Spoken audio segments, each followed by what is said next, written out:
तो यूरोप की जो भी भाषा है उसका अंग्रेजी या फ्रेंच या जर्मन आप सीख तो सकते हैं, लेकिन अगर आपने यूरोपीय दर्शन को ज़्यादा विस्तार से नहीं पढ़ा है मूल में, तो उसके शब्दों का गलत अर्थ लेंगे। और भारत में विशेषकर ये हुआ है कि वहाँ के शब्दों का यहाँ बहुत ही गलत अनुवाद हुआ है, हर शब्द का।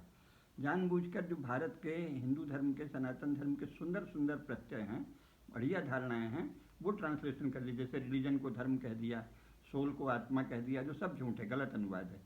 तो इसलिए सही तरीका क्या है कि या तो आप उन्हीं के शब्द लें जो भारत में इन्होंने नहीं लिए, हिंदी के उत्साह में उनकी जो बहुत ही अलग तरह की धारणाएं हैं उनके लिए यहाँ संस्कृत के सुंदर सुंदर शब्द रख दिए। तो इसमें बहुत धोखा होता है। तो ईसाइयत का मानना ये था कि एक स्पिरिट है, स्पिरिट दो प्रकार की होती है, स्पिरिट का अनुवाद नहीं हो सकता। एक होली स्पिरिट है ना, और एक होती है डेविल, यानी खराब स्पिरिट, बैड स्पिरिट। ये सब था उनका।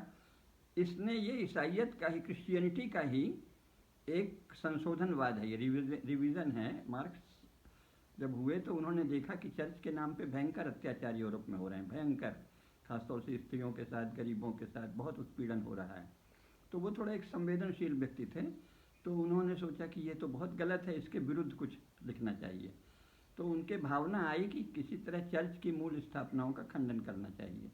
तो उन्होंने कहा कि ये मैटर और स्पिरिट की बात करके, होली स्पिरिट करके ये लोग बहुत छल फैलाते हैं कि चर्च के लोग, तो हम कहेंगे कि स्पिरिट है ही नहीं। अब ये उनका आपसी मामला है, उसका अगर आप हिंदी में, भारतीय भाषाओं में अनुवाद करेंगे तो केवल आप मूर्ख लगेंगे।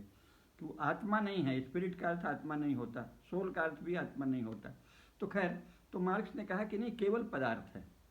आचार्य नरेंद्र देव बड़े बड़े विद्वान थे भारत में, उन्होंने उसका सही अनुवाद किया कि कम्युनिज्म या डायलेक्टिकल मटीरियलिज्म का हिंदी में अनुवाद होगा पदार्थवादी अद्वैतवाद।